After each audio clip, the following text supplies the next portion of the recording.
Good morning. My name is Jo, and I'm a final year PhD student at the University of Strathclyde. I'm supervised by Dr. Andy Kerr and William Monroe.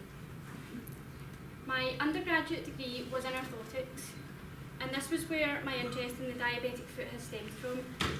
I'm specifically interested in foot deformities and the proactive management to prevent more serious complications that can occur as a result of them. Today, we will discuss what diabetes is and the complications that can occur as a result of this condition. But then we'll focus on the diabetic foot and how proactive management is already being implemented in patient care and some simple ways that this could potentially be enhanced. So diabetes is a complex condition. However, this does not mean that it has to be complicated. To fully take control of anything, it is vital that we fully understand it. So let's take this complex condition and discuss it in an accessible and an understandable way. So, diabetes is a disease in which the body's ability to produce or respond to the hormone insulin is impaired. This means that a person is unable to regulate their blood sugar levels, meaning that they need help to do so. Diabetes splits into two main types, type 1 and type 2. In patients with type 1 diabetes do not produce insulin, while patients with type 2 diabetes can produce some insulin, but their body doesn't always respond to it properly. So just for some background, diabetes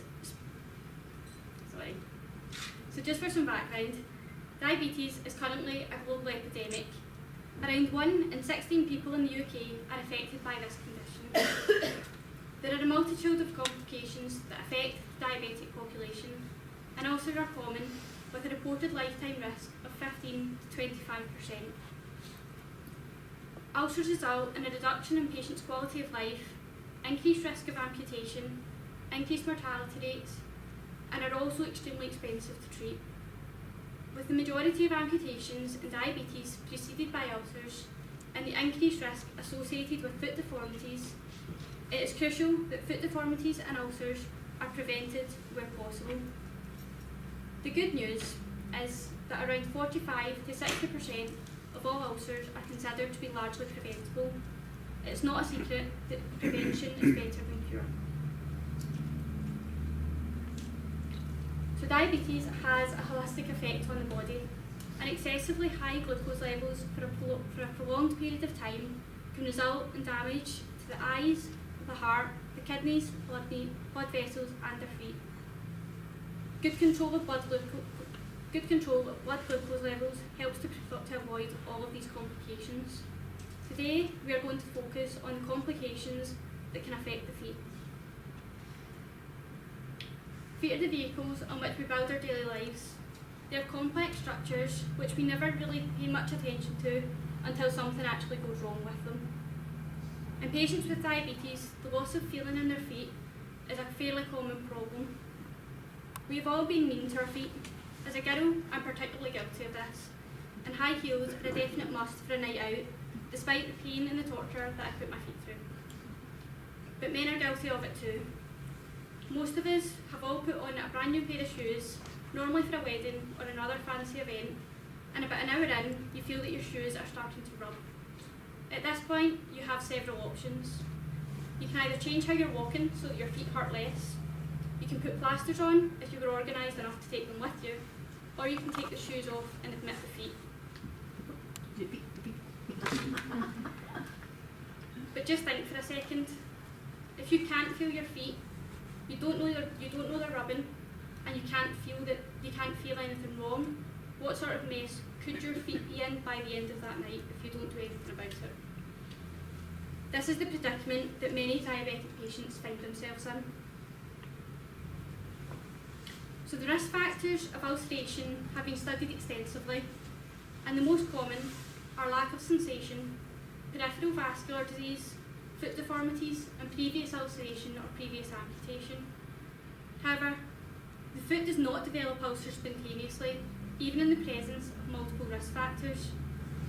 There are factors that can act as a precipitant to the development of ulceration, and poorly fitting footwear is actually the most common precipitant of ulceration and is a component factor in 20% of all ulcers.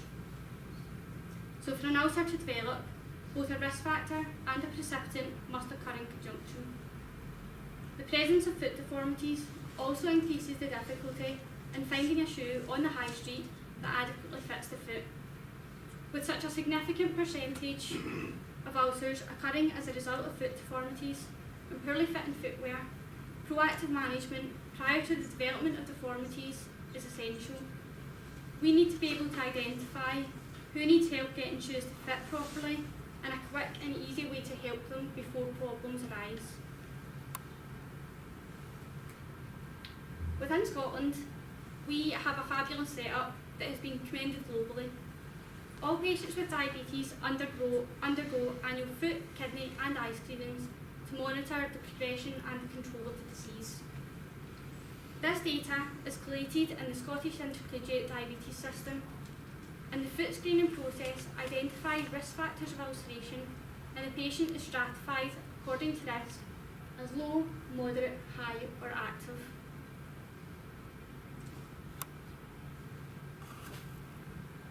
This risk stratification then helps to determine further referrals that would best benefit the patient. This great screening tool allows us to proactively manage diabetic patients prior to ulcers developing. For the purposes of the Scottish Diabetic Foot Screening, structural deformities or foot deformities were defined as a change in foot shape that resulted in a difficulty in fitting shoes which could be purchased in high street shops. This definition is open to interpretation and does not provide any guidance on the type of foot deformities that should be looked for. This leaves the identification of deformity and appropriate referral completely at the discretion of the person that carries out the screening. Early identification and classification of deformities based on severity would allow for referral to the appropriate healthcare professional for proactive management to reduce localised areas of high pressure and postpone or prevent development of callus and ulcers. The risk of ulceration rises from 1.7 times when a patient has poor sensation to 12 times when they have both poor sensation and foot deformity. So, with all of this in mind, I wanted to develop a definition for foot deformities, an assessment tool that would help to identify them, and I was also curious about why they developed in the first place. So the aims of my PhD are to identify the predictors of foot deformities and diabetes, to provide an insight into their etiology, and to develop a foot deformity classification tool that would increase reliability when reporting the presence and significance of foot deformities in the diabetic population. So from the literature, I found the foot deformities that caused the most problems and decided those were what I wanted to study. I categorised foot deformities as static or dynamic. So static deformities are apparent from a visual assessment, so you can see them just by looking at a foot. While dynamic deformities are limitations of motion that cause you to walk differently. Both of these types of deformities affect the pressures that are working on the foot. So over the past few years, I have developed a mobile application to assist with the measurement of foot deformities in the diabetic population. The app is called Safe Feet, and it's a screening assessment for evaluating feet, and it allows us to assess the two static deformities and the 4 dynamic deformities. The static deformities we need to assess are bunions and claw and hammer toes. And the dynamic deformities that we need to assess are the motions available at the big toes and the ankles. So hallux valgus is one of the static deformities, and they are also known as bunions. They are quickly and easily assessed using a visual representation tool. This was developed and validated by Garrow, and I don't believe in fixing what isn't broken, so this is the tool that I utilise in the app. Claw and hammer toes are deformities that cause toes to curl up.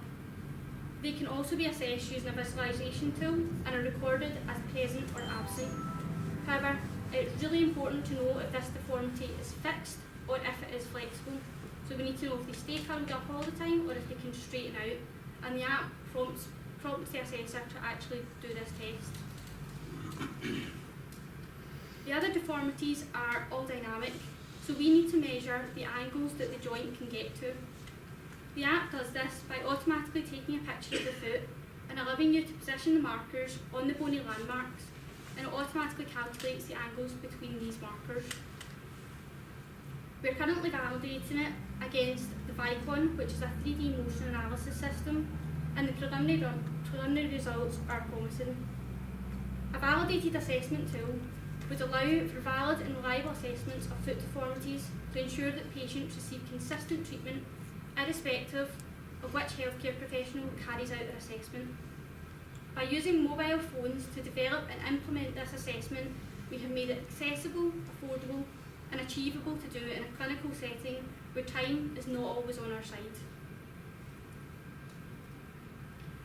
With the advances in technology, it is an ideal time to incorporate it into routine clinical practices, and it's already been done so in many places. One of the other complications affecting the feet in diabetes is Charcot neuropathic arthropathy. This is a progressive degenerative disease of the joints, and it occurs when minor injuries go unnoticed due to the lack of sensation. Continued usage of the injured joints results in further sprains, strains and fractures that can lead to deformity of the affected foot if it is not managed appropriately. It is normally identified in clinics based on temperature difference and confirmed by MRI. The picture on the screen is an image from a thermal imaging camera that plugs directly into a mobile phone. What it shows is hotspots, and it could therefore be used as a preliminary tool to guide the identification of this condition. Technology surrounds us, and we can use it effectively for proactive management rather than reactive treatment. It is easier to stop something from happening in the first place than to repair the damage after it has happened. Thank you for your time. Do you have any questions?